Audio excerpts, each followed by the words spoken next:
नमस्कार दोस्तों, knowledge with Manoj में आपका स्वागत है।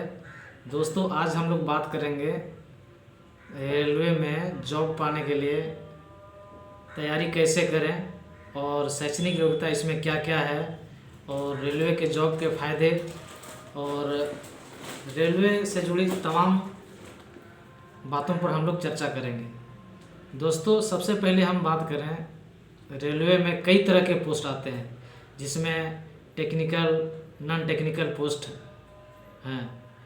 जैसे टेक्निकल में आपका आता है ड्राइवर, टेक्नीशियन, जेई सब, एसएससी सब, ये सब पोस्ट आपका टेक्निकल में आता है। और नॉन टेक्निकल में आपका आएगा एएसएम, गुड्स गार्ड और सीसीटीसी, टीटीई, ये सब आपका नॉन टेक्निकल में आएगा। सबसे पहले हम रेलवे के पोस्ट के बारे में पहले हम ग्रुप डी के बारे में बात करेंगे। ग्रुप डी में जॉब पाने के लिए, फॉर्म भरने के लिए शैक्षणिक योग्यता क्या है।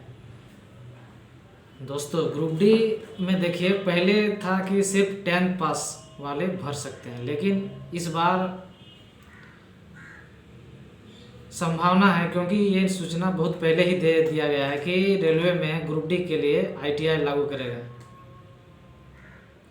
तो आईटीआई लागू करने से सब पोस्ट आईटीआई पे नहीं रहेगा, कुछ कुछ 1 या 2 पोस्ट जैसे पॉइंट्समैन वगैरह, ये पोस्ट बिना आईटीआई वाले भी सिर्फ 10th पास वाले भर सकते हैं। लेकिन रेलवे ग्रुप डी में 17 तरह के पोस्ट है। इसमें मैक्सिमम पोस्ट यानी कि 15-16 पोस्ट पर अगर आईटीआई लागू होगा तो सिर्फ आईटीआई वाले ही भर सकते हैं। इसीलिए अगर जो भी स्टूडेंट आईटीआई नहीं किए हैं तो हम यही गुजारिश या अनुरोध करना चाहेंगे कि आप आईटीआई, रेलवे में आना चाहते हैं तो आईटीआई बहुत ही ज़रूरी है। क्योंकि साधारण सा ग्रेजुएशन, मैट्रिक, इंटर सब लोग किए हुए रहते हैं। अगर आप अलग से आईटीआई किए हुए रहेंगे तो रेलवे में आपको जॉब लेने में थोड़ा और आसान होगा। क्योंकि रेलवे में अगर आप आईटीआई करके जाइएगा तो आपको ग्रुप डी में भी बेनिफिट होगा, लोको पायलट में भी फ़ायदा होगा इसका, और टेक्नीशियन में, यानी 3-3 पोस्ट में आपको ज़्यादा चांस मिल रहा है। और साधारण सा मैट्रिक, इंटर, ग्रेजुएशन किए रहेंगे तो सिर्फ आपको एएसएम, गुड्स गार्ड, सीसीटीसी और टीटी वगैरह फॉर्म भर सकते हैं और आरपीएफ फॉर्म भर सकते हैं। और चूँकि आप लोगों को पता है कि अभी का ज़माना में कंपटीशन कितना टफ होते गया है, अगर आप आईटीआई किए हुए रहेंगे तो आपको ज़्यादा मौका मिलने का चांस रहता है जॉब पाने का। और चूँकि अभी कुछ ही दिन पहले आप देखे हैं एलपी का फॉर्म भरा जा चुका है। एलपी में आईटीआई चाहिए, टेक्नीशियन में भी आईटीआई चाहिए, और टेक्नीशियन अगला मंथ यानी कि मार्च में आने वाला 9 मार्च से उसका भी ऑनलाइन शुरू हो रहा है। और रेलवे ने कैलेंडर भी जारी कर दिया है कि कब कब कौन कौन सा वैकेंसी आएगा। अभी ग्रुप डी का नवंबर-दिसंबर में आएगा, मार्च में एलपी टेक्नीशियन का आ रहा है, और जून-जुलाई में आपका मई-जून में आ रहा है NTPC, non technical popular category, जिसमें आता है ASM, goods guard, CCTC, TT वगैरह आप बन सकते हैं। तो आपको बता दें, ये सब तो आपको पोस्ट हम बता चुके हैं कि नॉन टेक्निकल में कौन सा पोस्ट है, टेक्निकल में कौन सा पोस्ट है।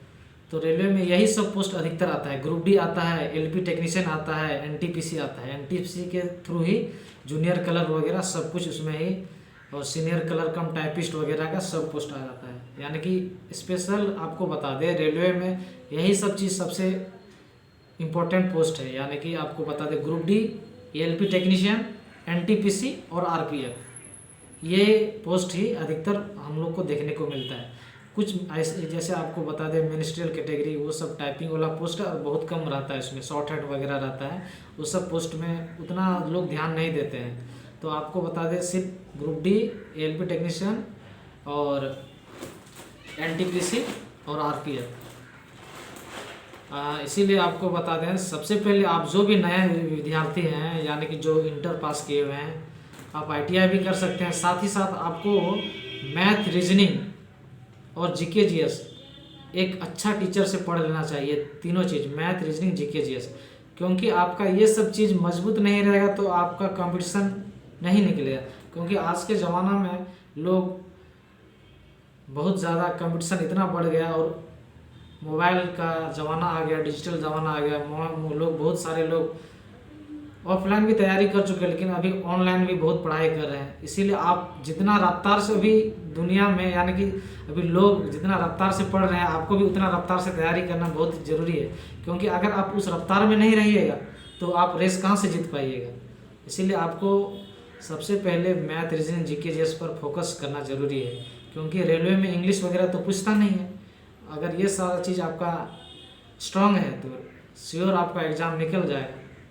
और आपको बता दें, रेलवे में बेनिफिट बहुत सारा है। आपको रेलवे में स्टेट गवर्नमेंट की अपेक्षा अच्छा है। थोड़ा हम ये दिक्कत है, रेलवे में आप अपने नियरेस्ट जोन पर जॉब कीजिएगा ना तो आपको अच्छा फीलिंग महसूस होगा। क्योंकि रेलवे में सब कुछ भत्ता वगैरह सब कुछ स्टेट गवर्नमेंट से अलग है। और यही कहना चाहूँगा कि अगर आप रेलवे का सपना देख रहे हैं तो मिडिल परिवार से जो बिलोंग करते हैं उनको आईटीआई बहुत ही ज़रूरी है। क्योंकि जो बड़े बड़े परिवार से आते हैं वो लोग तो बीटेक वगैरह कर लेते हैं, डिप्लोमा वगैरह कर लेते हैं, तो एसएससी वगैरह बन जाते हैं। लेकिन अगर आप मिडिल फैमिली से हैं तो आईटीआई कर लीजिए।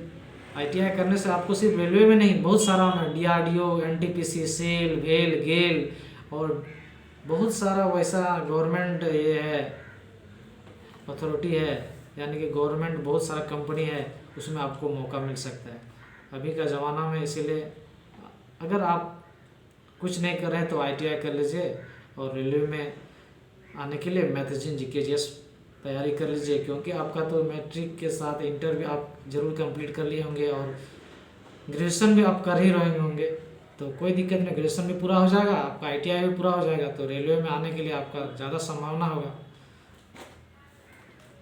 और यही सब है, आराम से आप तैयारी कीजिए।